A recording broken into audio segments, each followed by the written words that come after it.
Get on the ground, now! The officer's voice shattered the calm morning like a gunshot. Captain Marcus Hale didn't flinch. His white Marine Corps cap tilted slightly as blood trickled down his temple, the result of a baton he never saw coming. He kneeled, not from surrender, but restraint. The German shepherd snarled just feet away, its handler tugging hard on the leash. "Take him, Axel. Go!" The officer barked again, but the canine didn't move. Instead, the dog stepped forward, slowly, cautiously, and placed both paws gently onto Marcus's knee. Gasps rippled through the street. One officer's jaw fell open, the other reached for his taser. Marcus met the dog's eyes, fierce, loyal, and somehow familiar. In a whisper, almost too soft to hear, Marcus said, "Axel, is that you, boy?" For a second, time collapsed. The sirens faded. The shouting dulled, because 2 years ago, halfway across the world, that same dog had pulled Marcus from a flaming Humvee. He'd dragged him through gunfire, kept him alive when every bone in his body screamed to give up. Axel was a war hero, just like him. But how did he end up here, leashed, muzzled, ordered to attack the very man he once saved? Let's rewind. Captain Marcus Hale served 3 combat tours in the Middle East. Silver Star, Purple Heart, respected, feared, loved by his unit. But when he came home, the battles didn't end.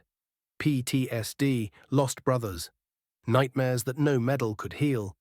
The only one who truly understood was Axel. They were paired through a military K9 trauma program, man and dog healing together.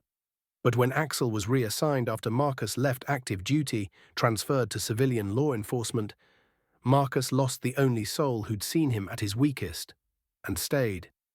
And now, in the middle of a suburban street, mistaken identity had turned into chaos. Marcus had been jogging in uniform. A woman had reported a suspicious black man with a weapon. It wasn't a weapon, it was a folded American flag. He was on his way to deliver it to the mother of a fallen comrade. That didn't stop the cops from slamming him to the ground, didn't stop the fists, or the blood. But Axel remembered. He didn't lunge, he didn't bite, he whined. The officer yanked the leash. "What are you doing?" "Attack!" Axel growled, not at Marcus, but at his handler. He backed toward Marcus protectively, positioning himself between his old partner and the threat. The leash slipped from the cop's hands.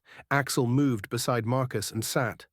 Head high, silent, unshakable. Everything stopped. The neighbors came out. Phones were recording. A woman screamed, "That dog just chose him." The second officer looked pale. "That's not just any man," he muttered. Marcus slowly rose, blood still dripping, and placed a hand on Axel's head. The dog licked his fingers. "I trained him," Marcus said softly. "In the desert. He saved my life. Twice." The senior cop stammered, We didn't know." "Of course you didn't," Marcus cut in, "because you didn't ask." Suddenly, another voice cut through the air, an older woman, tears in her eyes, holding a framed photo. "My son served under him," she said, stepping forward. "This is who you attacked today, a hero." One by one, people gathered. Whispers turned to outrage, phones turned to evidence, and Axel, he never left Marcus's side. By the time Internal Affairs arrived, the video had already gone viral. "Your justice for Marcus. Chuck K9 remembers. He saved his handler." The police department tried to spin the narrative, but the truth had already ignited hearts across the country. Axel was retired immediately and officially returned to Marcus. He never wore a muzzle again. In an emotional ceremony weeks later, Marcus stood before a crowd of thousands, Axel at his feet, medals on his chest. "I don't need applause," he said. "I don't need payback. I just need change." He paused, then looked down at his loyal companion. "But I will say this. There's something deeply broken in a system where a dog can recognize honor faster than a man can." Tears, applause, salutes. The story wasn't just about race or violence. It was about loyalty, brotherhood, misjudgment, and a truth so powerful, even a trained K9 couldn't ignore it. Before we end this story, let us know in the comment. Where are you watching from?